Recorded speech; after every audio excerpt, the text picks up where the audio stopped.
सभी साथियों को मेरा नमस्कार। दोस्तों, आज से लगभग 1 महीने पहले, 1.5 महीने पहले मैंने अपना साइनस का, जिसे डीएनएस भी बोला जाता है, उसका ऑपरेशन कराया था।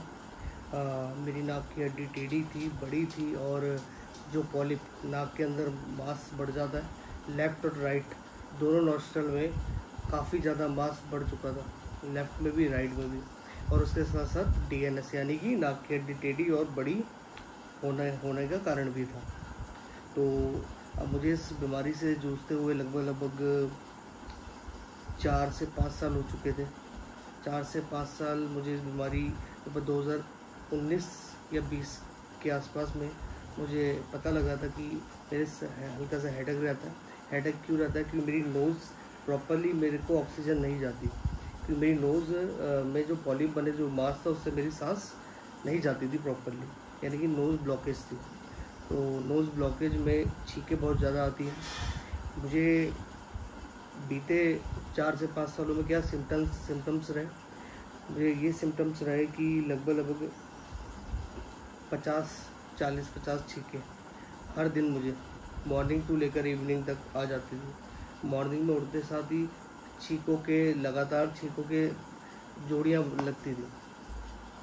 मॉर्निंग में जैसे मैं उठता था, वैसे ही छींके काफ़ी सारी छींकें मुझे आने लग जाती थी, और छींकें आने के बाद पूरा हेडेक रहता था, बहुत ज़्यादा चिड़चिड़ापन था, और स्मेल का नाम भी नहीं था, जिसे हम बोलते हैं लॉस ऑफ स्मेल और लॉस ऑफ टेस्ट, यानी कि मुझे स्मेल पिछले 3 से 4 सालों में नहीं आती थी। मैं पहचान नहीं सकता था कि किसी की क्या खुशबू है, क्या स्मेल है। और लॉस ऑफ टेस्ट यानी कि मुझे सिर्फ नमक पता चलता था कि इसमें नमक है या फिर इसमें मीठा है, उसके अंदर क्या टेस्ट है उसका, क्या उसका फ्लेवर है किसी भी खाने का, वो मुझे नहीं पता चलता था।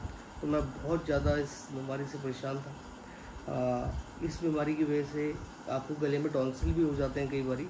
तो मुझे पहले टॉन्सिल हुआ इस बीमारी की वजह से, तो मैंने टॉन्सिल का इलाज कराया। टॉन्सिल का मैंने ऑपरेट कराया, मेरे टॉन्सिल बढ़ गए थे। फिर कुछ समय बाद डॉक्टर ने मुझे सजेस्ट किया कि मुझे ऑपरेशन करा लेना चाहिए, आज से 2 साल पहले, 2-2.5 साल पहले। लेकिन तब मुझे लगा कि मुझे ऐसे ही अपने आप को सही करना है।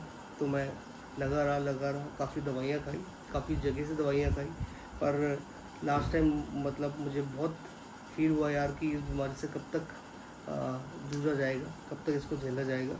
फिर मैं डॉक्टर के पास गया आज से 1.5 से 2 महीने पहले। उन्होंने मेरा चेकअप किया, उन्होंने कहा कि जब मैंने आपको ऑपरेशन के लिए बोला था तब थोड़ा सा रिलीफ था, थोड़ा ठीक था, अब ये और ज़्यादा हो चुका है। इस समय सीरियसली ऑपरेशन कराना ज़्यादा बढ़िया रहेगा, इसके बाद ये और ज़्यादा बढ़ जाएगा। तो ऑपरेशन में क्या होता है, बेसिकली कोई ऑपरेशन की वीडियो इसलिए भी बनाया जा रहा है कि आप ऑपरेशन कराते हैं, ऑपरेशन कराएंगे तो आपको क्या उसके फ़ायदे होंगे, आपने क्या ध्यान देना है, और उसका प्रोसेस क्या होता है।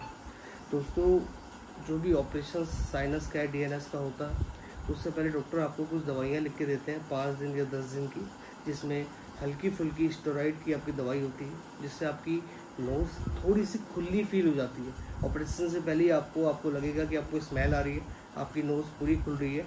पर मेरी बात का ध्यान दीजिएगा कि आप ये मत सोचिए कि आप ठीक हो गए, वो सिर्फ दवाइयाँ दी गई है ताकि आपका ऑपरेशन सक्सेसफुल हो पाए, ताकि वहाँ पे गैप बन पाए। आपके अंदर जो पॉलिप होता है, जो मांस बढ़ जाता है, यानी पॉलिप उसे बोलते हैं, जो मांस बढ़ जाता है, वो जो मांस बढ़ जाता है, उसके लिए वो जो दवाइयाँ देते हैं हमें ऑपरेशन से पहले, उससे वो गैप बन जाता है ताकि ऑपरेशन अच्छे से कर पाएँ। तो उन दवाइयाँ खा के अगर आप सोच रहे हैं कि आप सही हो गए, आपको ऑपरेशन की ज़रूरत नहीं है, कई लोग ऐसा करते हैं, तो आप ऐसा बिल्कुल मत करिए। आप डॉक्टर्स की दवाई खाइए 5 से 10 दिन, जो आपको ENT स्पेशलिस्ट लिख के देते हैं, ठीक है। फिर जब भी वो आपको ऑपरेशन के लिए बुलाएंगे, मुझे ऑपरेशन के लिए बुलाया था उन्होंने मॉर्निंग में, 1 दिन पहले मुझे एक इंजेक्शन लगा था, उसके बाद अर्ली मॉर्निंग लगभग 7 बजे करीब उन्होंने मुझे बुला लिया था, ताकि, और उन्होंने बोला था कि मैं बिल्कुल ढीले ढाले कपड़े पहन के आऊँ। दूसरी बात उन्होंने बोली थी कि मैं कुछ ना खाऊँ, रात को कितना भी खा लूँ, पर सुबह खा के ना आऊँ, और वॉशरूम बहुत अच्छे तरीके से, यानी कि टॉयलेट बहुत अच्छे तरीके से मैं करके आऊँ, मतलब मुझे टॉयलेट का प्रेशर ना रहे, इस टाइप से उन्होंने मुझे बताया था। बिकॉज जब ऑपरेशन करते हैं, जिस समय जब करते हैं, तो आपको कोई भी ऐसा फील ना हो कि आपको टॉयलेट आ रहा है, या आप उसमें मतलब आपको गलत फील ना हो, इस टाइप से। तो जब ऑपरेशन के लिए मैं गया तो उन्होंने काफ़ी सारे सिरिंज लगा के मुझे काफ़ी सारे इंजेक्शंस लगाए, 3, 4, 5 इंजेक्शंस मेरे उन्होंने लगाए। फिर उसके बाद मेरी नोज़ में उन्होंने स्प्रे छिड़के, काफ़ी सारे स्प्रे छिड़कने के बाद बड़ी सी कॉटन्स को लेकर, काफ़ी हैवी कॉटन्स को लेकर दोनों नोज़ में उन्होंने डाल दी। तो उस समय मुझे ऐसा लगा कि यार मुझे थोड़ा सा दम घुट रहा है। पर दोस्तों पहले मैं आपको बता दूं, तो बहुत आपको लगता है कि आपको दिक्कत हो रही है, पर ऐसा कुछ भी नहीं होता। बहुत सही तरीके से ऑपरेशन हुआ, बहुत अच्छे तरीके से ऑपरेशन हुआ। जब आपको स्प्रे डालने के बाद नोज़ को पूरा ब्लॉक कर देते हैं, ताकि ऑपरेशन के लिए जब आप जाएँ तो एक अच्छे से उसमें आपका ऑपरेशन हो पाए, ठीक है। तो उसके बाद कुछ देर बाद मैं ऑपरेशन थिएटर में चला गया। थोड़ा सा मुझे दिक्कत होती थी महसूस, क्योंकि नोज़ ब्लॉकेज थी, नोज़ बंद थी, नोज़ के अंदर पूरी रुई उन्होंने डाल रखी थी। उसके बाद मुझे एनेस्थीसिया यानी कि जिससे बेहोशी का बोलते हैं, बेहोशी का जो इंजेक्शन या जो भी ऑक्सीजन उन्होंने लगाई, उससे कुछ देर में मैं धीरे धीरे करके बेहोश हो गया। उसके बाद मेरी जब आँख खुली तो हल्की हल्की मेरी आँख खुली। तो पूछ रहा था, लोग काफ़ी डॉक्टर्स खड़े थे आगे पीछे जो खड़े थे, कि मेरा ऑपरेशन हो गया।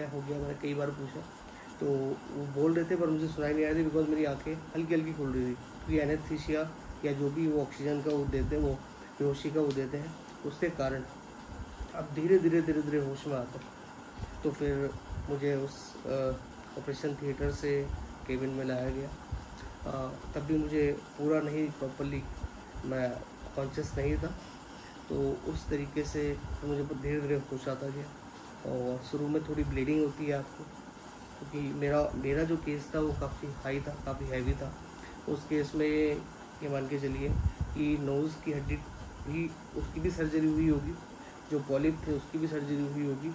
तो पहले दिन मेरा थोड़ा क्रिटिकल गया ऑपरेशन के बाद, हल्का सा मुझे मतलब ब्लड्स आता रहा। और शुरू के ऑपरेशन के 2 घंटे तक आपको कुछ नहीं लेना होता।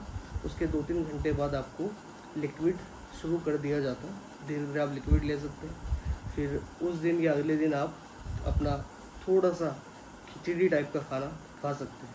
1 से 2 दिन के बाद आप पूरे लगभग ओके हो जाते हैं। फिर धीरे धीरे आप कुछ भी खाएं। और इसमें ऑपरेशन के बाद का क्या ट्रीटमेंट होता है, ऑपरेशन वाले दिन या ये मान के चलिए एक दिन आपको हॉस्पिटल में ही बिताना पड़ता है, ताकि आपको जो ऑपरेशन है उसके लिए पर्टिकुलर आपको जो इंजेक्शंस लगने हैं, जो चीज़ें लगनी है वो लगती रहे, ठीक है। फिर एक दिन बाद ब्लड बह रहा था, ब्लड आ रहा था, लेकिन धीरे धीरे सब ओके हो गया। 2 से 3 दिन में आपको रीचेक कराना पड़ता है। आपके नाक के अंदर पैक डाला होता है, उसे पैक बोलते हैं, जिससे आपकी नोज़ में आप सांस लेके उसे ख़राब ना कर दें ऑपरेशन को। तो 2 से 3 दिन 4 दिन आपके पैक डाला होता है, और वो पैक खुलवाने आपको 3-4 दिन बाद जाना पड़ता है। वो पैक खुलने के बाद आपको थोड़ी सी ड्रॉप्स दी जाती है, कुछ आपको धीरे धीरे करके वॉश दिए जाते हैं। उससे आप क्लीननेस करके रखते हैं अपनी पूरी नोज़ को, और धीरे धीरे करके आप ओके हो जाते हैं। आज मुझे इस ऑपरेशन को हुए हुए लगभग 1 से 1.5 महीना हो चुका है।